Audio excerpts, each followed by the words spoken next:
I said last year that it was poppycock.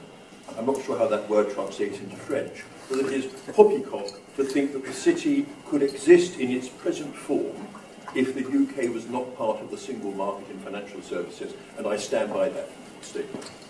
Indeed, I would now widen that view and to say, is it in the EU's interest that one of the world's 3 or 4 global financial centres is located within its borders? And I think self-evidently it is in the EU's interest. And this is not just a matter of the UK self-interest. And I think we have to increasingly look for language which relates the EU's total self-interest in this to the UK's self-interest. It is not by chance that London is France's 7th largest city by the number of Frenchmen living in London. This is directly related to London's role as the financial services capital for Europe. It would be very easy to atomise the city, but the cluster effect, which is the strength of the city and which Peter referred to, is impossible to replicate. I was in Frankfurt last week talking to German practitioners, and the striking thing was, if you talk to German practitioners, to French practitioners, their view is, as you would expect, exactly the same as our view. And some false distinctions are drawn between the UK view, the French view, and the German view. And it's a simplistic travesty to think that people in Frankfurt and Paris think that they're competing against London. Of course, in individual matters, we all rightly and properly are all competing against each other. But they're as much part of this nexus of webs that hold financial services together in Europe as we are. If you take the view that Britain's interests are identical to those of the City of London, then you might see the FTT or the cap on bankers' bonuses as being detrimental to British interests. But British people actually take a different view. If you look at polls, 76% of Britons support a financial transaction tax, and 76% also support a cap on bankers' bonuses.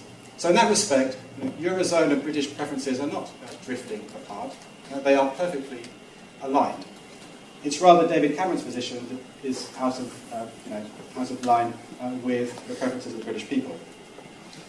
Now, you might say, right, preferences are one thing. People also want to bring back hanging. Not 76%. Go on. You preempted my point. Now, you might say that preferences are one thing and interests another.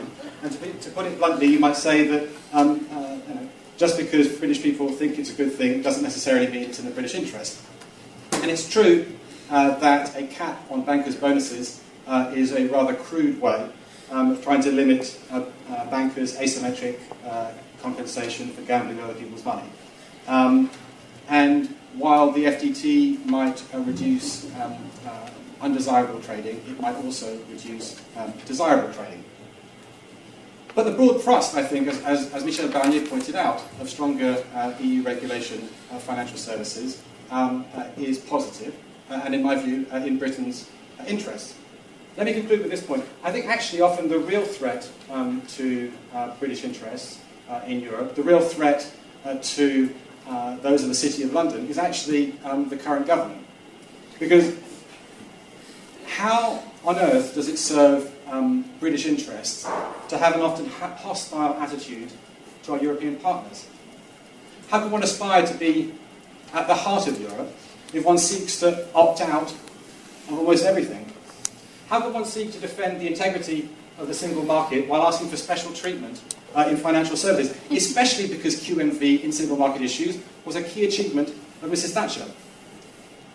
And in my personal view, as a British citizen, I think it is a betrayal of the national interest to list a set of demands for renegotiation and threaten to leave if they aren't achieved. Because why, listen to our traditional British allies. They'll tell you, why should we stand up for a country with one foot out the door? And at a time when our economic future is so uncertain, why inflict even more uncertainty on businesses, not least in the city? Thank you. The greatest risk is that the EU effectively becomes an extension of the euro. So Britain is out of the eurozone but run by the eurozone. And in which case it will become like Norway in a way, and in turn the case for membership will weaken. Now that's a very dramatic view that we, for example, saw in Lord Lawson's article, his intervention, which I very much disagree with.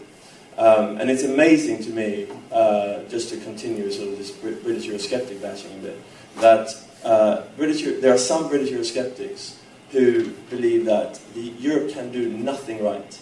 They are terrible on going downhill and the rest of it. But somehow Eurozone leaders will magically press ahead with a full-scale, perfect banking union tomorrow, leaving Britain as a spectator. I mean, that's giving Eurozone leaders a little bit too much credit.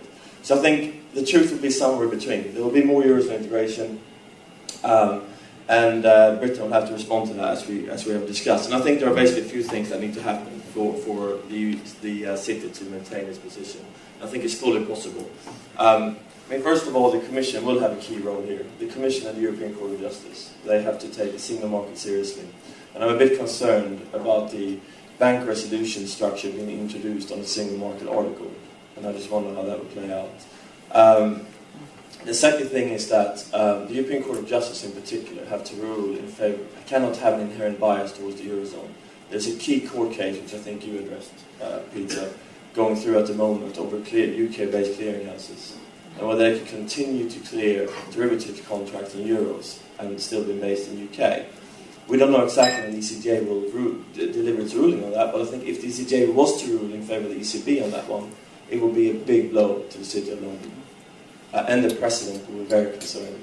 So that is one to watch. And then, of course, there's a second court case over the extraterritoriality of the FTT, but I think on that one, actually, the FTT will water down before it gets to a critical moment. And it was interesting to see the comments coming out of the French government today about the structure of the FTT and how they have made concerns with that. And then finally, I think we should work with some of these safeguards. And the double majority principle at the European Banking Authority is a very good precedent, I think, because it's not a UK veto. It's, I think, fully proportional. It involves all member states.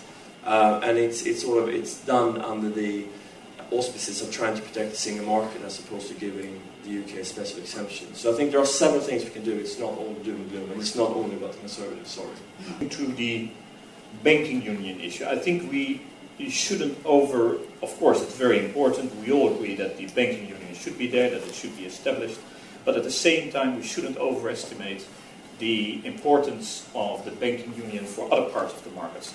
There are large parts of the financial markets where Eurozone, non-Eurozone issues are quite irrelevant. So if you're looking at my table, if we're talking about hedge funds, if we're talking about derivatives, if we're talking about trading venues, this is all about issues going across the Eurozone, non-Eurozone, and also even on the voting, you see that there is no clustering within the Eurozone members and the non-Eurozone members. So I would say, of course, it's a very important development, but large parts of the financial markets are also outside the banking sector.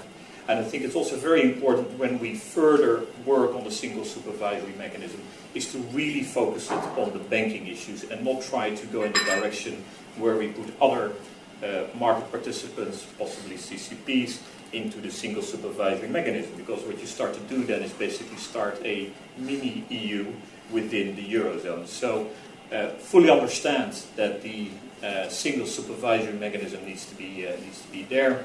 But at the same time, we need to be very careful not to put extra supervisory activities into the single supervisory mechanism, because it will make the internal market for the 28 more and more difficult.